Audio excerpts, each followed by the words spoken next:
Balancing of equation कैसे करते हैं? देखिए, बैलेंसिंग ऑफ इक्वेशन के लिए आपका जो ऑक्सीडेशन नंबर मेथड है ना, ये सबसे बेस्ट मेथड है।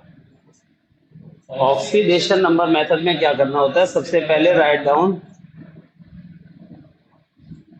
Oxidation number of each central atom. ठीक। दूसरा क्या करना है आपको, दूसरे में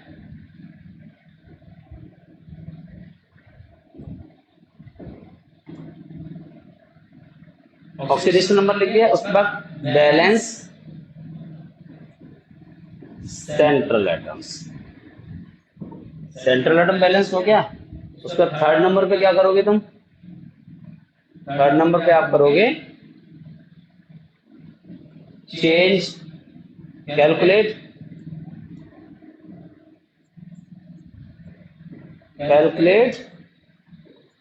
change in oxidation number in both half reaction. ठीक है भाई। फिर क्या करने वाले तुम, कैलकुलेट कर लिया, उसका क्रॉस मल्टीप्लाई करते हैं। ठीक, cross multiply two balance oxygen,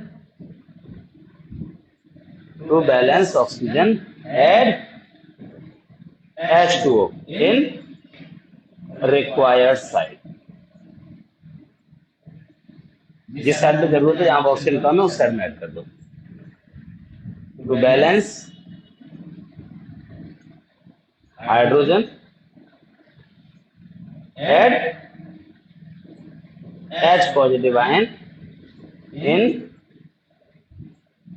required site. ठीक है, ये तक तो सारा काम हो गया आपका एसिडिक मीडियम का। रिएक्शन अगर बेसिक मीडियम में हो रही है तो उसके दो तरीके हैं, एक तो यहाँ पे भी हम चेक कर सकते हैं, या दूसरा ये तरीका है कि आपको ज्यादा पैनिक नहीं होना है, तो जितना H प्लस आया है तो add OH negative ion in OH negative ion in both side. और ये किसके बराबर होंगे, इक्वल टू H पॉजिटिव। उससे क्या होगा कि H और OH मिलके H2 बना लेंगे, H2 से H2 कैंसिल हो जाएगा, OH बचा रहेगा, आपकी इक्वेशन बेसिक मीडियम में ही बैलेंस। तो ये इसका मेन तरीका है बैलेंसिंग ऑफ इक्वेशन का। अब इसके लिए मैं एक एग्जांपल ले लेता हूँ आपके सामने। MnO4 नेगेटिव है, H पॉजिटिव और C2O4 2 नेगेटिव है। एसिडिक मीडियम में रिएक्शन हो रही है, ऑक्सीलेट आयन है। एसिडिक मीडियम में जो MnO4 नेगेटिव है वो बनाता है Mn2 पॉजिटिव और ऑक्सीलेट बनाता है कार्बन डाइऑक्साइड। तो पहला काम होता है आप ये चेक कर लें ऑक्सीडेशन नंबर कितना है। तो MnO4 में Mn+7, C2O4 में कार्बन+3, Mn+2, कार्बन+4 निकालना तो आता ही होगा। जैसे MnO4 नेगेटिव है तो Mn की जगह X मान लिया, 4 ऑक्सीजन, एक ऑक्सीजन पे -2 होता है, ऊपर जो चार्ज उसके सामने रखेंगे तो X बराबर +7। ये तरीका होता है ऑक्सीडेशन नंबर निकालने। ठीक है, अब ये कर लिया। अब सेंट्रल एटम बैलेंस करना है, तो यहाँ Mn 1 है, यहाँ 1 है, यहाँ कार्बन 2 है, यहाँ 1 है, तो आगे 2 लगा दिया, सेंट्रल एटम बैलेंस हो गया। अब कैलकुलेट करना है चेंज इन ऑक्सीडेशन नंबर। तो यहाँ पे नंबर ऑफ Mn 1 है और चार्ज उस पे 7 है, यहाँ पे भी Mn 1 है, चार्ज उस पे 2 है, तो डिफरेंस आ गया 5।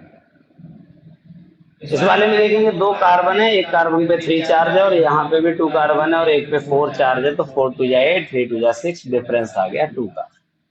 ये दोनों आपस में कर सकते हैं तो काट लेंगे, नहीं करते तो कोई बात नहीं, क्रॉस मल्टीप्लाई कर दो।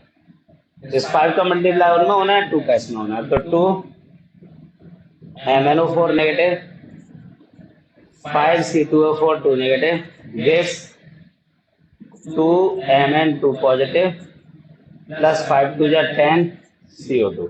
अच्छा, जो मेन में रिएक्टेंट प्रोडक्ट है वो अपने ले लिए, ये साइड वाले बाद में अपने आप आ जाएंगे बैलेंसिंग के टाइम पे। अब आएगा ऑक्सीजन, तो 4 2 जा 8, 5 4 जा 20, 28 ऑक्सीजन, 10 2 जा 20, यहाँ पे 20 है या 28 है, 8 का डिफरेंस है, तो 8 H2O ऐड कर दिया प्रोडक्ट साइड में। ऐसा करने से ऑक्सीजन तो बैलेंस होगा, बट हाइड्रोजन यहाँ पे बढ़ गया है, तो हाइड्रोजन को बैलेंस करने के लिए 16H पॉजिटिव कर दिया। आपकी इक्वेशन कंप्लीट हो गई, बैलेंस हो गई। ये पैटर्न होता है ऑक्सीडेशन नंबर मेथड से इक्वेशन को बैलेंस। ठीक, वीडियो अच्छी लगी हो तो लाइक शेयर सब्सक्राइब कमेंट जो करना है सब करते हैं। ठीक है।